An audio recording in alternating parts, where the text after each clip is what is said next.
இன்றைக்கு பொதுக்காலத்தின் 34ஆம் வாரம், செவ்வாய்க்கிழமை, 26ஆம் தேதி.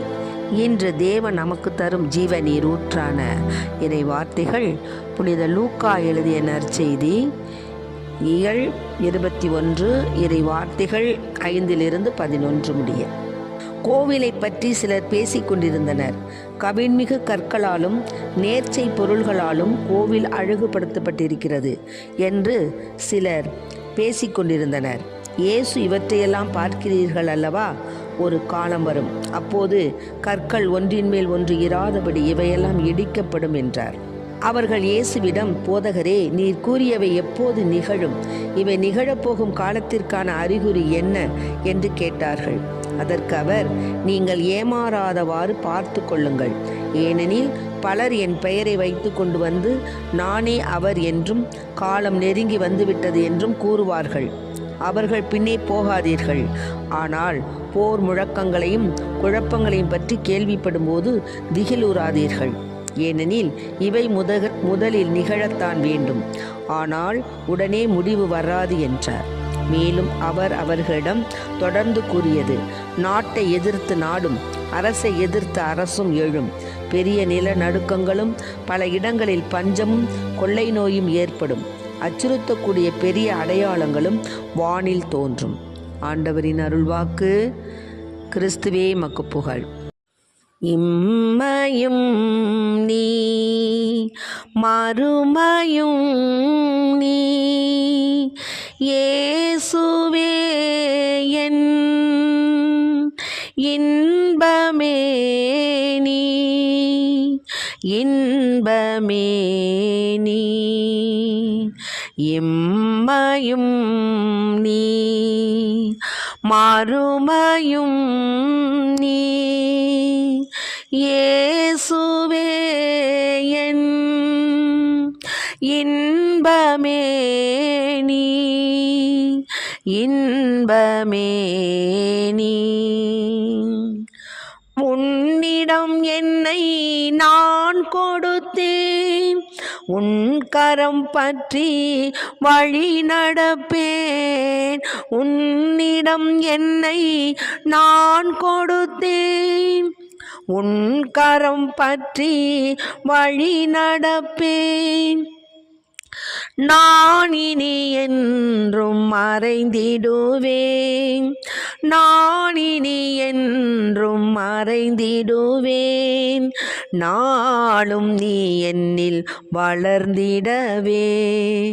இம்மையும் நீ மறுமையும் நீ, இயேசுவே என் இன்பமும் நீ, இன்பமே நீ.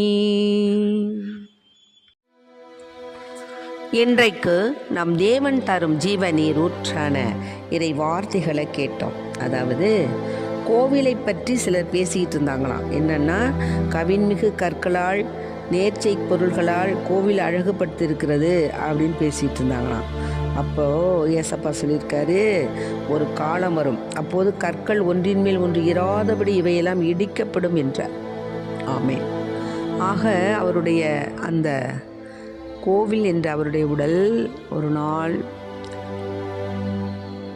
அது நமக்காக பலியிடப்படுங்கிறதையும் உணர்த்தியிருக்கிறாரு.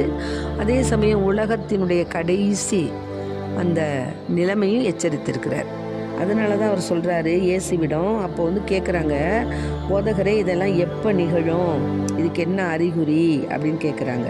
அப்போ தான் சொல்கிறாரு, நீங்கள் ஏமாறாதவாறு பார்த்து கொள்ளுங்கள். காலம் வரும், அப்போ என்ன செய்வாங்க? நீங்கள் பலர் என் பெயரை வைத்து கொண்டு நானே அவர், காலம் நெருங்கி வந்து விட்டதுன்னு கூறுவாங்க. அப்போ அவங்க பின்னாடி போகாதீங்க, போலி தீர்க்கதரிசிகள் வழியே போகாதீங்க. ஆனாலும் என்ன நடக்கும்? நாட்டை எதிர்த்து நாடு நடக்கும், போர் புரியும், அரசை எதிர்த்து அரசு எழும், பெரிய நிலநடுக்கங்கள் ஏற்படும், பஞ்சம் கொள்ளை நோய் ஏற்படும், அச்சுறுத்தக்கூடிய பெரிய அடையாளங்களும் வானில் தோன்றும். இவை அனைத்தும் நடந்தேறும் முன் அவர்கள் உங்களை பிடித்து துன்புறுத்துவார்கள். ஆக பின்னாடி இப்போது அவர் சொன்ன அந்த ஆண்டவர் சொன்ன வார்த்தைகள் எல்லாம் இப்பொழுது நிகழுது. ஒரு அரசை நோக்கி அரசை எதிர்த்து போரிடுது. இப்போ பார்த்திங்கன்னா இஸ்ரேல், பாலஸ்தீனோ, அந்த உக்ரைன், ரஷ்யா, அமெரிக்கா என்று ஒவ்வொரு நாடும் ஒரு நாட்டுக்கு ஒரு நாடு சப்போர்ட் பண்ணிக்கிட்டு நிறைய அரசுக்கு அரசு, நாட்டுக்கு நாடு எதிர்த்து போராடிக்கிட்டு இருக்கு. அந்த காலங்கள் வந்து விட்டது. ஆகவே இத்தகைய காலத்தில் நாம் எப்படி நடக்கணுங்கிறது தான் நாம் இப்போ பார்க்க வேண்டியது. நம்முடைய சொல், செயல், உள்ளம், செயல்பாடுகள், நாம் போகக்கூடிய இடங்கள், வரக்கூடிய இடங்கள், பார்க்கக்கூடிய பார்வைகள் எல்லாமே தூயதாக இருக்கணும் அப்படிங்கிறது தான் ஆண்டவருடைய விருப்பு. அதனால தான் சொல்கிறாரு ஆண்டவர். என்ன சொல்கிறாருன்னா, போர் முழக்கங்களையும் குழப்பங்களையும் பற்றி நீங்கள் கேள்விப்படும் போது திகிலுறாதீங்க, இவையெல்லாம் நிகழத்தான் வேண்டும். எப்படி இயேசு தன்னுடைய சாவை நிகழத்தான் வேண்டும் என்று ஏற்றுக்கொண்டாரோ, பிதாவுடைய சித்தத்தை ஏற்று நமக்காக தன் உயிரை விட்டார்.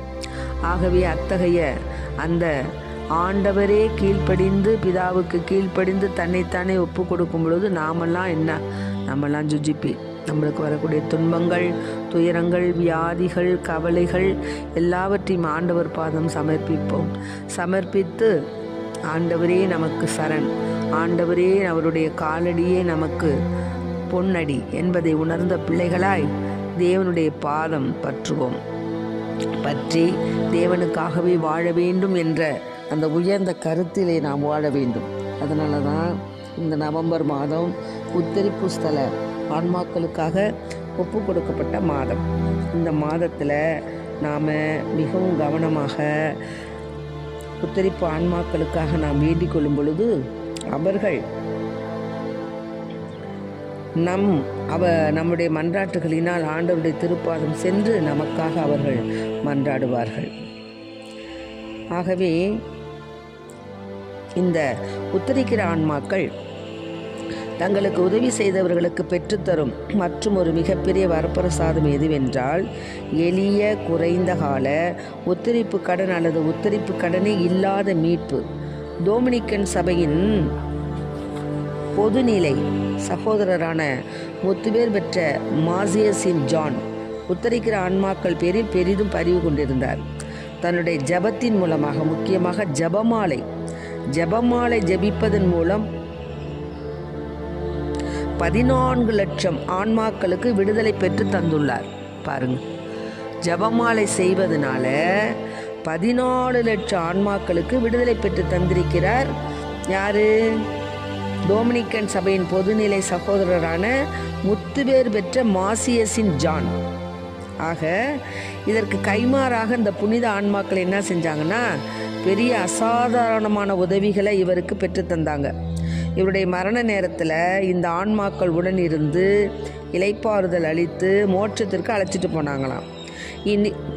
இந்நிகழ்ச்சி தெளிவான சத்தியமாக இருந்ததாலேயே திருச்சபை இதனை அவரது முத்துப்பேறு நிகழ்வுகளை குறிப்பிட்டுள்ளது.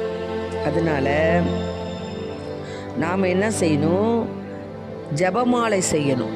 ஜபமாலை செய்து உத்தரிப்பு ஆன்மாக்களுக்காக நாம் ஒப்பு கொடுக்கும் பொழுது புனித ஜான், மாசியஸின் ஜானை போல எத்தனையோ லட்சம் ஆன்மாக்களுக்கு நம்ம விடுதலை தர முடியும், பெற்றுத்தர முடியும்.